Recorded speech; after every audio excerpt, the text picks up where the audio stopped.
This is a guest essay by Matt Field, who writes the newsletter That Jew.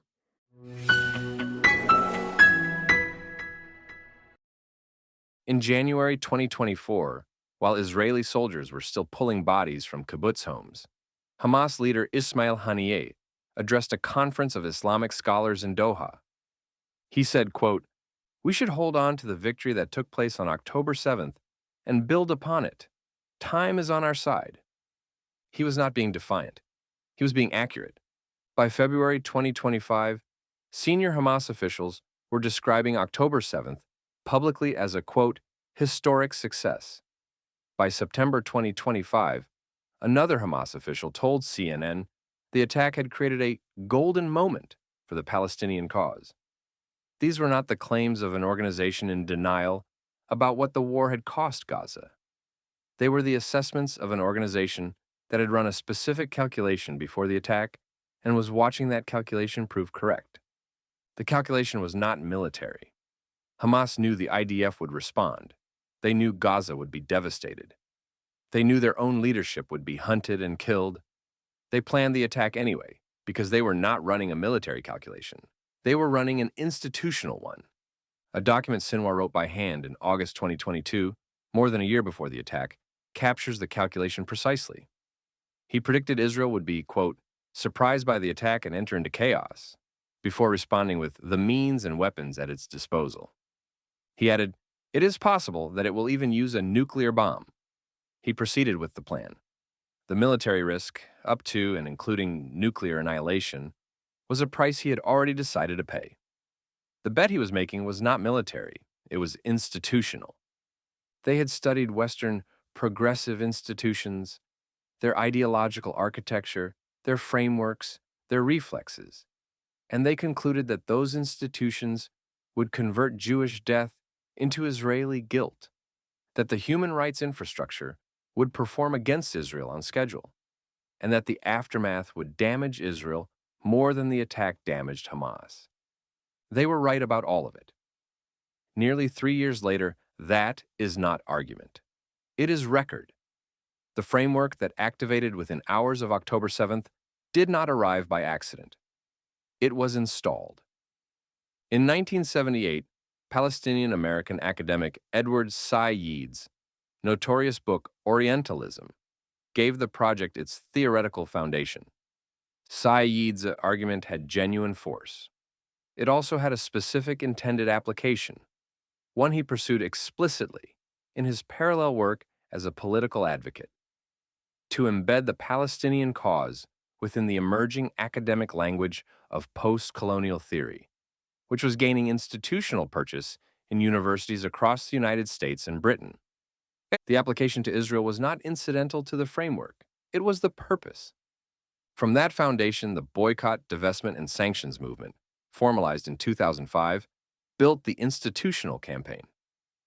BDS was not merely an economic boycott, it was an explicit effort to install a specific reading of Israel as settler colonial apartheid state into the organizations that would matter: universities, student governments, trade unions, professional associations, NGOs. Its architects understood that winning the argument in academic departments was the prerequisite to winning it in the streets. By 2023, the installation was largely complete.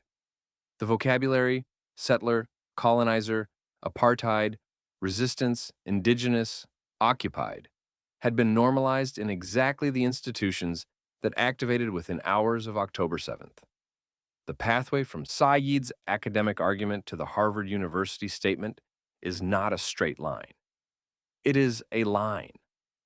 This is not conspiracy, it is documented history, with identifiable architects and traceable funding. The project did not stop at universities and NGOs. It moved into electoral politics. The Democratic Socialists of America, which formally endorsed BDS in 2017, spent the years since October 7th hardening that commitment into ideological law. At its 2025 National Convention in Chicago, the DSA passed Resolution 22 for a fighting anti-Zionist DSA, making support for Israel's right to self-defense a formal, expellable offense within the organization. The vote, was 675 to 524. The politician most responsible for DSA's national electoral relevance, Congresswoman Alexandria Ocasio-Cortez, had her endorsement withdrawn in 2024 for declining to meet the organization's conditions on BDS. She had become a disciplinary case. DSA now counts over 120,000 dues-paying members and more than 250 elected officials across 40 states. Its endorsed candidate, Zohran Mamdani, won the New York City mayoralty in 2025 on an explicitly anti-Zionist platform. The framework Sagid built in the academy, BDS, institutionalized in NGOs, is now running for office. And it is winning. Hamas watched this project unfold over decades. They did not build the framework. They read it the way a military planner reads terrain, as fixed infrastructure to be accounted for, planned around, and ultimately used. They needed only to know it was there. Hamas knew Israel would respond militarily to a massacre of its civilians. They knew Palestinian civilian casualties would follow. They planned for it. The tunnels beneath hospitals, the weapons stored in schools, the command infrastructure embedded in civilian residential areas, these were not concealment failures or the improvised choices of a desperate organization. They were deliberate positioning, designed to ensure that Israeli military action, however precise, would produce images that the pre-installed framework would process as Israeli atrocity. The calculation was not that Hamas would avoid Palestinian civilian casualties. It was that Palestinian civilian casualties were the mechanism. The suffering of Palestinian civilians was not the cost of the operation, it was the operation. They also understood, because the record demonstrated across decades of previous attacks, that Jewish suffering occupies a specific position within Western progressive institutions. It is the one form of suffering for which context is always immediately and automatically available. There is always a but. There is always a history. There is always a framework within which the murdered can be explained as consequences rather than victims. Rockets fired at Israeli civilians became responses to occupation. Suicide bombings became products of desperation. The pattern had held after every previous Hamas attack, at progressively larger scales. Hamas concluded it would hold at the scale of October 7th. The Nova Music Festival, Kibbutz Be'eri, the families murdered in their beds, all of it would be explained within a narrative in which the murdered bore some structural responsibility for their own deaths. What about the human rights infrastructure? It had been rehearsing for years. The United Nations Special Rapporteur on Palestinian Territories had already addressed a conference of Hamas and Palestinian Islamic Jihad leaders and told them they had the right to resist occupation. She had described the United States as subjugated by the Jewish lobby. She held her position. The International Criminal Court had been building toward Israeli prosecutions years before October 7th. The UN Human Rights Council had more standing agenda items on Israel than on every other country on earth combined. Hamas read the institutional record and concluded the machinery would fire on schedule, and progressive movements with no shared values would march anyway. Hamas governs a territory where LGBTQ people are imprisoned or killed, where women have no legal equality, where political opposition is crushed, where free speech does not exist. The progressives who would march for Hamas the day after October 7th and thereafter would be executed for their identities in any territory Hamas controls. Hamas understood this and found it strategically irrelevant. What mattered was immediate political cover while the bodies were still warm. This was not a hope, it was a calculation. And every point of it was correct. The proof arrived on schedule. On October 7th, within hours of the attack, 34 student organizations at Harvard University, including the Amnesty International affiliate, signed the statement. Israel entirely responsible, apartheid regime, the only one to blame, no condemnation of Hamas, no acknowledgement of the hostages, no mention of the 1,200 murdered civilians, all before the bodies were counted. On October 10th, the Chicago chapter of Black Lives Matter celebrated the paragliders. The weapon used to murder 260 people at a music festival became a symbol of resistance on the social media account of America's most prominent racial justice organization. Their subsequent statement was not an apology, saying, "We stand with Palestine and the people who will do what they must to live free." The people who will do what they must had filmed themselves raping women in a field. Francesca Albanese, the United Nations Special Rapporteur on Palestinian Territories, responded to French President Emmanuel Macron's description of October 7th as the largest anti-Semitic massacre of the century, with a single post. The victims of October 7th were not killed because of their Judaism, but in response to Israeli oppression. The UN's appointed human rights monitor decided in a sentence that 1,200 murdered Jews were not victims of anti-Semitism, but consequences of Israeli policy. At a UN press conference in September 2025, she claimed the real death toll in Gaza was 680,000, including 380,000 infants under the age of 5 years old. The Palestinian Central Bureau of Statistics records only 341,790 children under 5 living in the Gaza Strip in total. When this was pointed out, Albanese admitted she had used the figures deliberately, saying she mentioned them in a provocative way because it had the effect I wanted. The UN's appointed human rights monitor fabricated statistics by her own admission. She was not fired and not censured, but confirmed for a second term. She later compared her treatment by American sanctions to that of Osama bin Laden.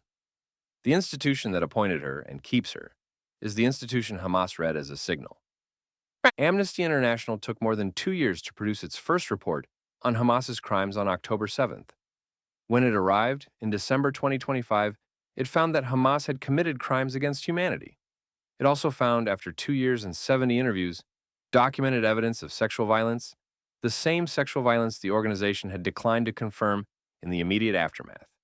What the report did not find was a reason to release it sooner.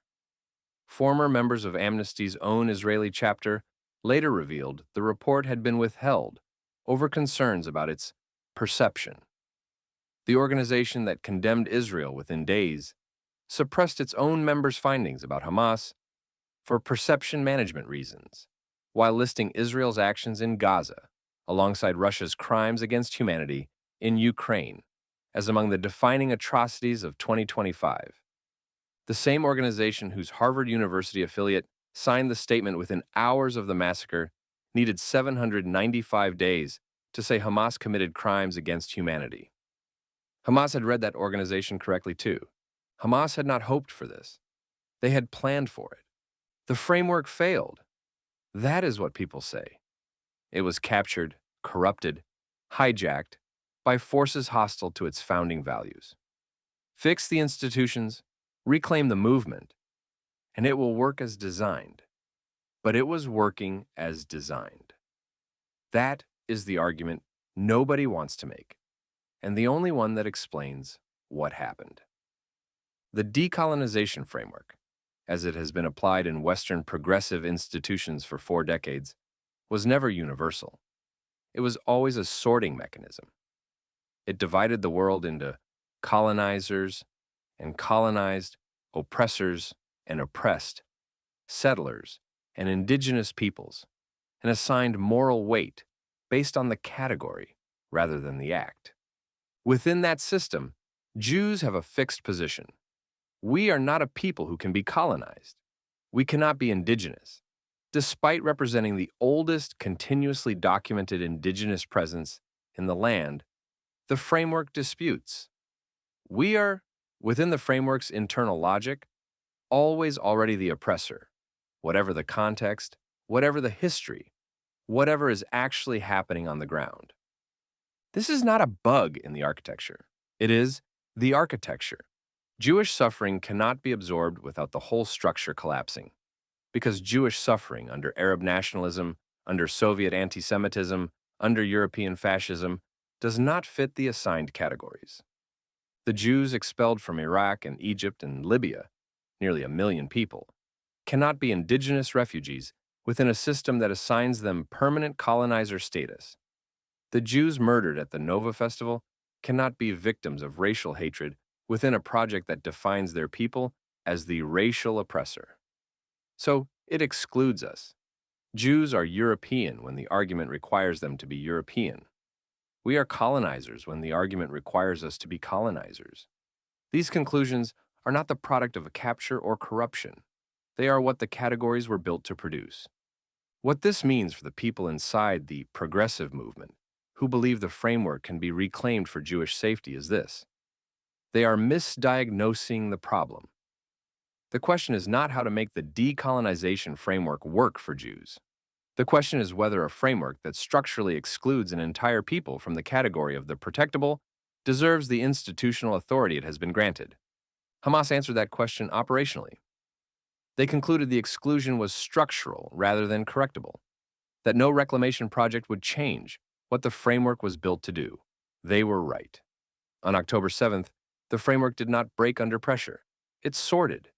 It placed actors into categories, assigned moral weight by category rather than act, and produced its intended output: Jewish victims assigned to the category of the unprotectable. Nearly 3 years after October 7th, Hamas's calculation has been validated, not just in the immediate aftermath, but in the full arc of what followed. The ceasefire took effect in October 2025. Hamas survived.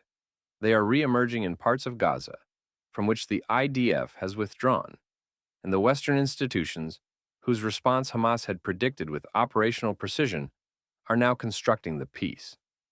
In September 2025, the United Kingdom, France, Canada, Australia, and Portugal formally recognized Palestinian statehood, joining more than 145 nations, in doing so without requiring Hamas disarmament as a precondition. Israel's government stated plainly that recognition without disarmament rewards Hamas. Canadian Prime Minister Mark Carney said recognition in no way legitimizes or rewards terrorism. France's Emmanuel Macron called it necessary to establish sustainable peace.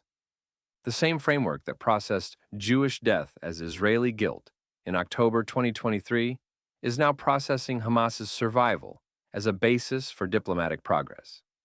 The categories did not change. The application did. This is what Hamas understood that almost no one in the West was willing to say. The framework was not going to hold them accountable. It was going to rehabilitate them. The institutions that activated within hours to condemn Israel were the same institutions that would eventually sit across tables discussing Palestinian statehood, reconstruction funding, and governance arrangements that include or implicitly legitimize the organization that murdered 1,200 people and held 251 hostage for 738 days. Not because those institutions love Hamas, because the framework produces this outcome. The sorting mechanism that places Jews in the category of the unprotectable places Hamas in the category of the resistance. Resistance gets rehabilitated. That is not a policy failure. It is the policy. Ismail Haniyeh said time was on their side. Nearly 3 years later, the countries that condemned Israel within days of the massacre are recognizing Palestinian statehood without conditions. The framework is not receding. It is advancing. There's a lesson in this that is older than October 7th and older than the decolonization framework and older than the State of Israel. It is the lesson that Jewish history has delivered in every century, in different languages, through different mechanisms, with different perpetrators. There is no international architecture, no human rights framework, no progressive coalition that will reliably protect Jewish lives when protecting Jewish lives conflicts with the ideological commitments of the people running those institutions. What it demands is clarity about where protection actually comes from and what it actually requires. The people who believe the decolonization framework can be reclaimed, that the right conversations and the right pressure and the right solidarity work can make it function for Jewish safety, are not wrong because they lack good intentions. They are wrong because they are attempting to fix something that is not broken. The framework is doing what it was built to do. It sorts. It assigns. The people it was designed to protect are being protected. The people it was designed to exclude are being excluded. Changing the people inside the institutions does not change the architecture of the institutions. And the architecture, as Hamas correctly identified, does not have a place for Jews in the category of the protectable. The question October 7th poses to every Jewish institution, every Jewish community, every Jew who has organized their political life around the belief that progressive alliances provide meaningful protection is not rhetorical. It is direct. If an Islamist terror organization in Gaza understood the ideological infrastructure of Western progressivism with sufficient precision to use it as a military asset, what does that tell you about the infrastructure? And what does it tell you about the cost of continuing to trust institutions that have demonstrated, with precision, exactly what they will do when Jewish lives are the ones at stake? Hamas planned the attack. The institutions planned the response. Only one of them knew what the other was going to do.